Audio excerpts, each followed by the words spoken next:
កូរ៉េខាងជើងបានធ្វើការណែនាំឲ្យប្រជាពលរដ្ឋរបស់គេបរិភោគសាច់ឆ្កែ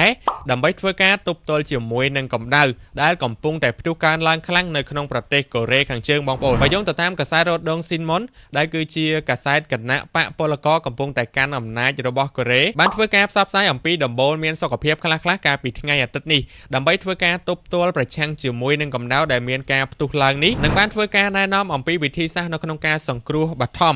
សម្រាប់ជំងឺដែលវាអាចកើតមានឡើងដោយសារតែកម្ដៅឡើងខ្លាំងនឹងឯងបងប្អូនហើយនៅក្នុងនោះផងដែរគេមានការសម្ភាសជាមួយនឹងវេជ្ជបណ្ឌិតជាន់ខ្ពស់ម្នាក់នៅក្នុងមន្ទីរពេទ្យដែលគាត់បានផ្ដល់យោបល់ថា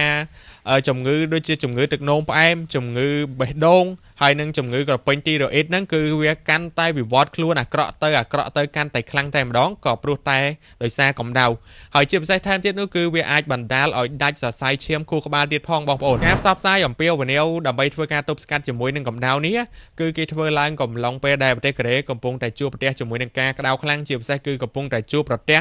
នឹងការឡើងកម្ដៅខ្លាំងតែម្ដងនាពេលយប់ដែលតំបន់ខ្លះគឺវាឡើងរហូតដល់40អង្សាសេឯណោះបងប្អូនហើយបងប្អូនគិតបែបណាដែរចំពោះបញ្ហាមួយនេះខ្ញុំគិតថាវាមិន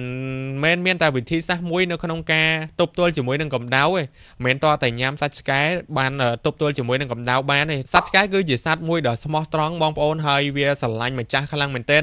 ហើយនៅជុំវិញពិភពលោករាល់ថ្ងៃនេះគឺគេចាត់ទុកសត្វឆ្កែគឺជាសមាជិកគ្រួសាររបស់គេមួយរូបបាត់ទៅហើយគឺមានការស្រឡាញ់មើលថែយកចិត្តទុកដាក់ខ្លាំងមែនទែនតតែអ្នកស្រឡាញ់យល់ពីតម្លៃនៃការស្រឡាញ់សត្វឆ្កែបែបណាណាបងប្អូនអញ្ចឹងបងប្អូនគិតបែបណាដែរចំពោះការបរិភោគសត្វឆ្កែដើម្បីធ្វើការទប់ទល់ជាមួយនឹងកម្ដៅនៅក្នុងប្រទេសកូរ៉េខាងជើងនេះកុំភ្លេចខមមិននៅខាងក្រោមម្នាក់មួយផងអរគុណច្រើន